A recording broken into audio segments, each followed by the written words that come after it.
Hello everyone, welcome to Prema's Culinary. இன்றைக்கி நான் உங்கள்கிட்ட ஷேர் பண்ண போகிறது ஒரு ஹெல்த்தியான ரசம், Pomegranate ரசம். மாதுளம் பழத்துலேருந்து அதை சாறு எடுத்து அதில் நம்ம பண்ணுற ரசம் இது. லெமன் ரசம், ஆரஞ்சு ரசம், அது மாதிரி இது ஒரு மாதுளம் பழ ரசம். ரொம்ப டேஸ்டியாக இருக்கும். வாங்க குயிக்காக எப்படி பண்ணுறதுன்னு பார்த்துடலாம்.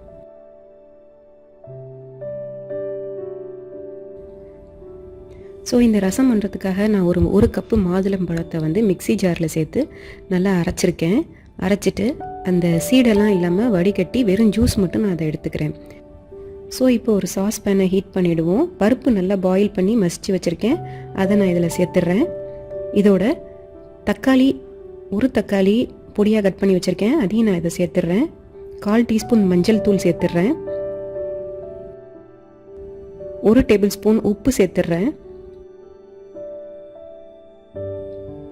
1/2 கப்பு தண்ணி சேர்த்துட்றேன். இது நல்லா பாயில் ஆகணும். தக்காளி நல்லா பாயில் ஆனால் தான் அது ஒரு நல்ல டேஸ்ட் கொடுக்கும். அதனால் நல்லா இந்த இதை பாயில் பண்ணுவோம்.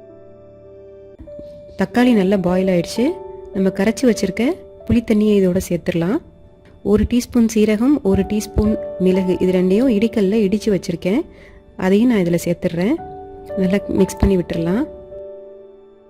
ரசம் லைட்டாக கொதித்து அந்த நுரை மேலே வரும்போது ஸ்டவ்வை ஆஃப் பண்ணிடலாம்.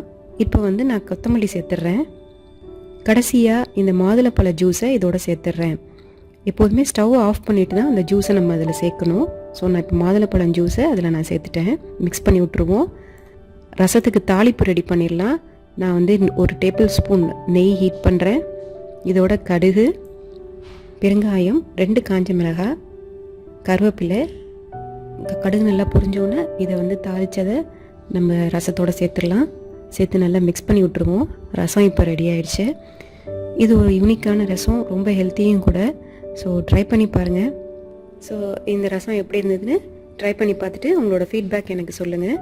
இந்த ரசத்தோட நம்ம ஒரு பொட்டேட்டோ ஃப்ரை இல்லைன்னா பருப்பூசலி, நான் அடுத்த வீடியோ வந்து பீன்ஸ் பருப்பூசலி ஷேர் பண்ண போகிறேன், அதையும் ட்ரை பண்ணி பாருங்கள். எப்படி இருந்ததுன்னு உங்களோட ஃபீட்பேக் எனக்கு சொல்லுங்கள். இன்னும் நிறைய ஹெல்த்தியான ரெசிபியோட அடுத்த வீடியோவில் நான் சந்திக்கிறேன். Until then, bye from Prema Arvindan.